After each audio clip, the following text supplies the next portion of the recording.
Our top story at 6, a handicapped woman says she had one of the worst weekends of her life. It's thanks to a lack of handicap-accessible parking at the Savannah Convention Center amid the construction there. WSAV's Kaylee Fedko joins us from downtown with this story.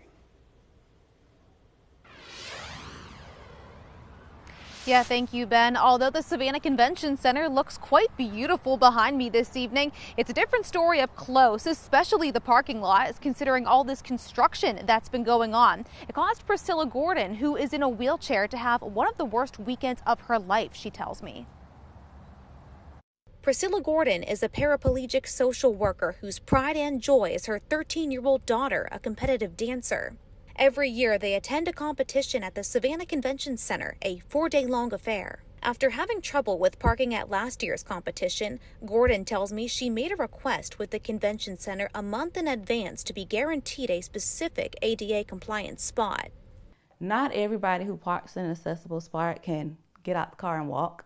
There are individuals like myself who have injuries, conditions. They can't get up and walk. They have to use their chair 24/7, so those spots are very, very important. She claims when she arrived each day starting Thursday, she was denied that spot because it was being reserved for a shuttle. This is not a parking spot, you can't be here. So it's like, okay.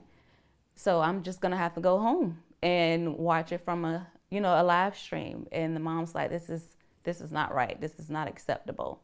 She says this forced her to wheel herself nearly a mile to the entrance. These are things that need to look a little bit more detailed in making sure that accessibility is a priority.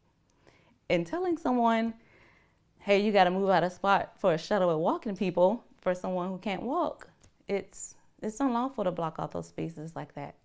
The Savannah Convention Center's general manager telling me in a statement, although he has not looked into Gordon's concerns, the convention center takes all ADA compliance requirements very seriously, often going above and beyond.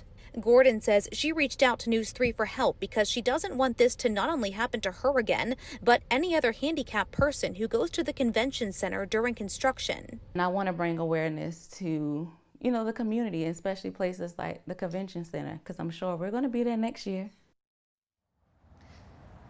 Now, I also reached out to the state of Georgia's ADA compliance office for comment and have not yet received a response. I'll let you know when I do. Reporting live in Savannah, Kaylee Fedko, WSAV News 3 on your side.